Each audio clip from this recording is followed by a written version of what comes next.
Thank you very much, Morrison. Thank you for saying all the nice things about me.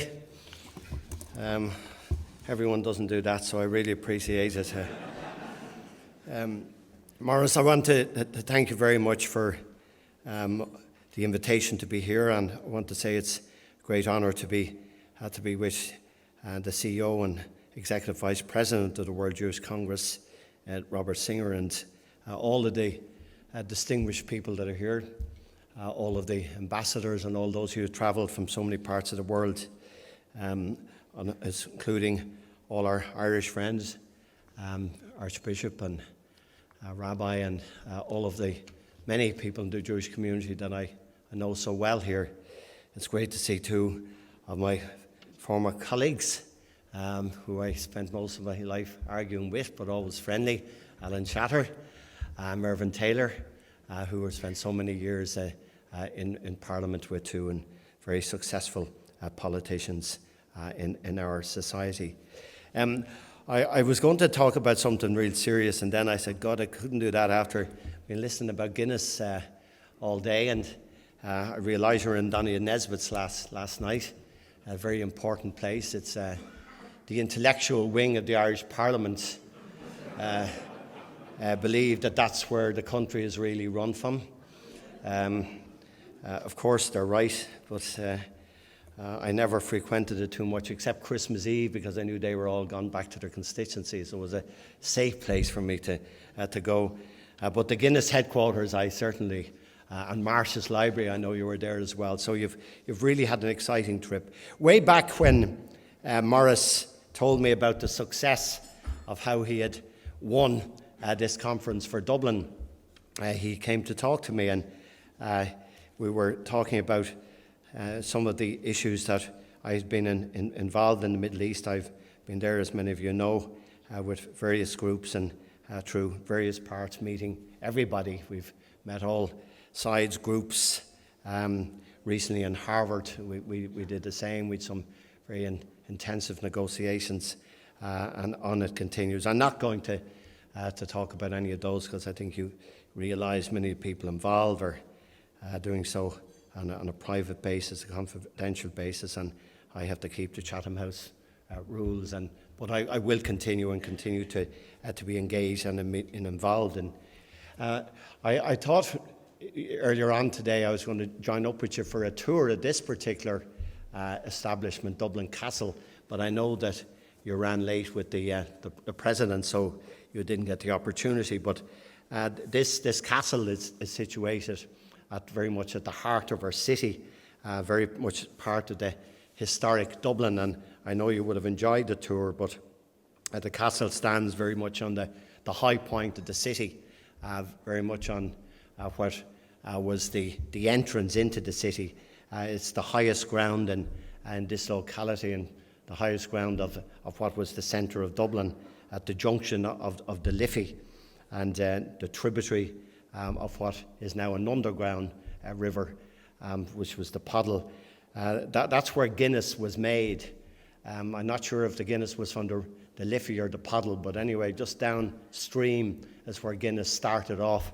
And I'm not sure if it's good water or bad water you drink out of the Guinness, but anyway, it's had a long, long history. And this particular castle has been here since 950 in one form or another, from its days of the wooden castle. It's been on this site. It's been part of the defences of the city. It's a great history, a great part of the city. It's seen all the good days of Dublin and all the bad days. And we had the Vikings here, we had the Norse here, we had our friends, the British here, when they were our friends and when they weren't our friends. And they managed to keep this place going through the years. I think except for about a 200-year period, it's been kept in very good order. 200 years where it was in kind of a ruinous state, but since then it's been kept, and the Irish state have put a lot of effort down through the ages into keeping it. It's no longer a colonial outpost, thank God. The castle became the old seat of English government way back, and the administration for all of Ireland, and it had all of the English officials and the administrations down through our history. It had a huge fire here in 1684 that wrecked the whole area and really lost a lot of the old history that may have survived only for that, and then it was rebuilt again. And of course, it's our centenary of the 1916, which we've celebrated all year in a very fair and balanced way. So many of the events of that period happened here as well. So the castle is a very important part of our history and our heritage. So sorry I can't give you as good a tour as you would have had if you had been able to be here, but I hope you have a look around afterwards and see some of it. The mission of the World Jewish Congress is, I know, to foster unity and to represent the interests of the Jewish people and to ensure the continuity and development of its religious, spiritual and cultural and social heritage. And your Congress seeks, among other things, to enhance solidarity amongst your communities throughout the world. And I know that by being here, you certainly do that. And recognising the centrality of the State of Israel to contemporary Jewish identity, to strengthen the bonds of Jewish communities and Jews in the diaspora and with Israel, and to secure the rights and the status and the interests of Jews and Jewish communities, and to defend them wherever they are denied, violated or threatened, and to encourage and assist the creative development of Jewish social, religious and cultural life throughout the world. I know that from talking to Morris, you work so hard to do that. I know that your long history, your range across the world, you do that very successfully. Robert has been explaining to me just his own commitment, his own involvement and his own dedication as leader to do that. And I know to represent and act on behalf of member communities and the Jewish people as a whole, with governments and with governmental authorities, international, intergovernmental organisations.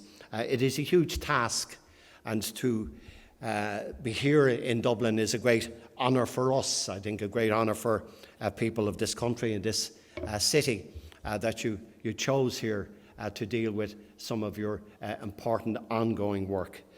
Needless to say, I wish you well in that work. I've had the pleasure over the years of meeting many of your community to hear at first hand, not only here but at European Union level and at many meetings that I've attended over the years, the plight of many of your people, the campaigns that you've had to fight, the organisation challenges that you've had to deal with, the immense problems that can confront you on an annual basis that you have to deal with, to combat anti-Semitism in all its manifestations, and to raise consciousness of the public at large to the dangers inherent in any incitement of religious, racial or ethnic intolerance, oppression, and to deal with these issues is not easy in the world that we live in. And I'm only too well aware in my own travels, and I spend most of my time now, as Mara said, working with both NGO organisations in conflict zones and meeting and speaking to people who are in the face of all kinds of trials and tribulations. I also hope that some of the things that are happening will perhaps bring a better world to us all. And I suppose many of the world's nations are looking on in surprise now and admiration at the ever-strengthening ties between Israel and the more important Sunni Arab countries in the region, and the open relationship with Egypt and Jordan, with which Israel maintains official diplomatic relations, but also the informal relationship with Saudi Arabia and the Gulf Emirates. I know these things don't happen easy, and I know that sometimes what can happen diplomatically isn't always followed through.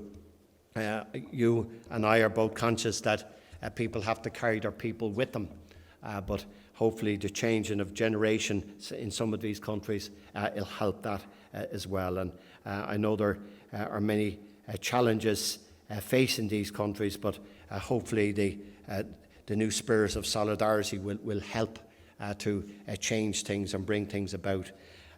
I, like you, sometimes feel very optimistic at meetings or events, and other times not so, where you see things go in a backward spiral.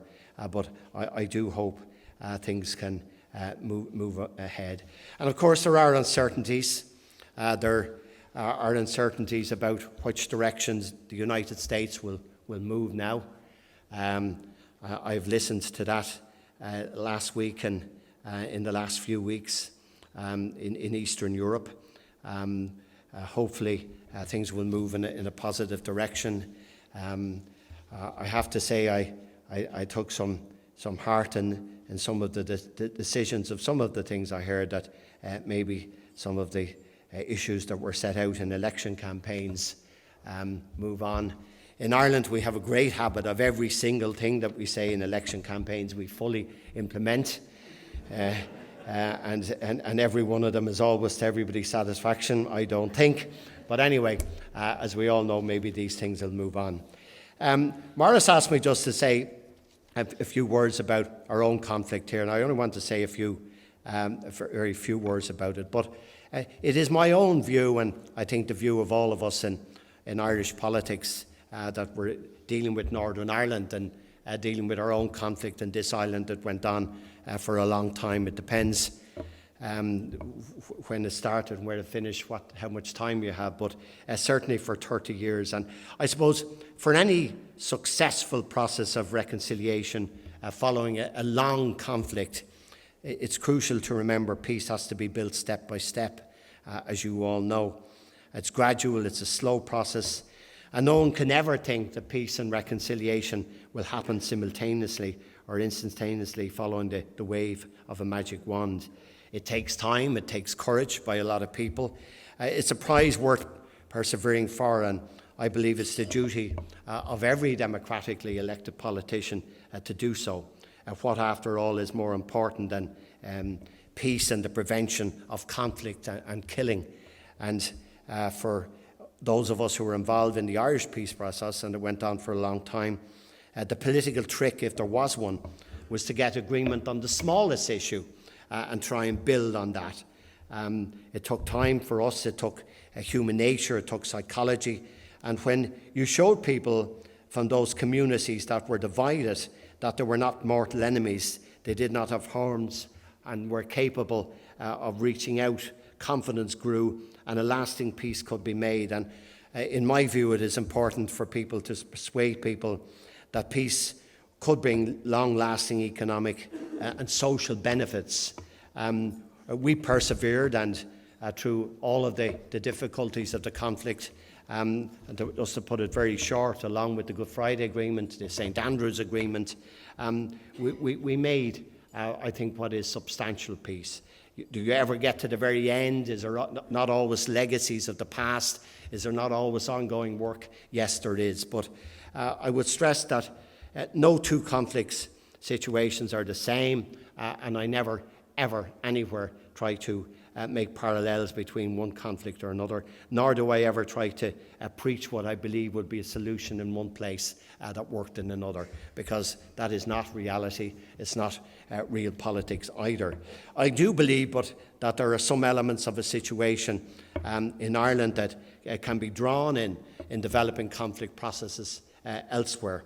And I believe, I suppose, firstly, there has to be a broad acceptance that the parties involved in a conflict, that the status quo is untenable, and that some form of agreement is better in terms of everybody's interests. If people believe the status quo is fine, that's fine too, but conflicts will continue on. I also believe that stop-start approaches to ceasefires is never acceptable and will do nothing to build trust. Only when people demonstrate that they have completely moved beyond violence can reconciliation recommence or commence at all. If people don't see that, then I'm afraid they don't. Nobody makes any progress. A key lesson also, I think, is the need to be inclusive and as comprehensive as possible. I'm not going through the elements of the Irish peace process, but I think we did that, and I think all parties, all governments over the last 20 years have kept to that fate in this country. I know there's always the difficulty of democratic politicians sitting down with people who were engaged in violence. We had the Mitchell principles here, George Mitchell, who Bill Clinton gave us to try and help us, or where we set out that people have to stop and have to be out of violence before they're in it. But I always say, as Yitzhak Rabin said, you make peace with your enemies, not your friends. And I'm afraid Tony Blair and I, in opting for an inclusive process, we tried to bring in as many of the parties as we could. We brought in paramilitary groups, and we tried as best we could to make it happen. But I do want to emphasise a key lesson I learned in my career, and it's really the last major point I want to make, is that dialogue is the only way forward to profound differences, such as those that existed in Northern Ireland, if they're ever to be managed and resolved. I stress my belief that ongoing dialogue is the best way which peace can be built. I say this everywhere and all the groups and the NGO groups that I have worked with. You cannot persuade people to stop using violence if you don't communicate with them. We could not have done that here. We tried it a few times over the years, but it's very hard. It's risky, of course it is. If it goes wrong, the political price is paid for it, but the price of dialogue also works, and trying to convince people away from violence and into a better way for all of us. I'm not going to make any more long points, Morris. I just want to say that I'm so glad that you have come to Dublin. I'm so glad that you work so hard for your cause. I'm pleased that I've been able to engage with your people. We've had many excellent groups that have come over here to the Minute conflict resolution sector in Minute. We've had private discussions. Morris has kindly facilitated those and been there as well. And we'll continue to do that. And I do believe we can make genuine progress. Now, on the way in, as well as hearing about Guinness, I was told by your members the mistake that we made on the match against New Zealand last Saturday, that when they were down to 14, if we had played it wide, it would have been far better to do it. I'd also got advice on how we're going to beat Australia next week. I've got advice of what we should do with the weather in this country, which I entirely agree with you.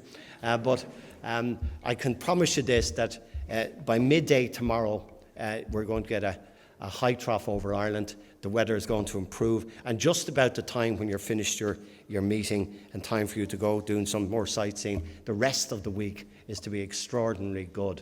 And I know that the rabbi and the archbishop will do their best to ensure that happens as well. But that's what the weatherman said. So you won't have to spend the whole week in a pub. So enjoy Dublin. Thanks for being here, and it's an honour to know you and an honour to appreciate you.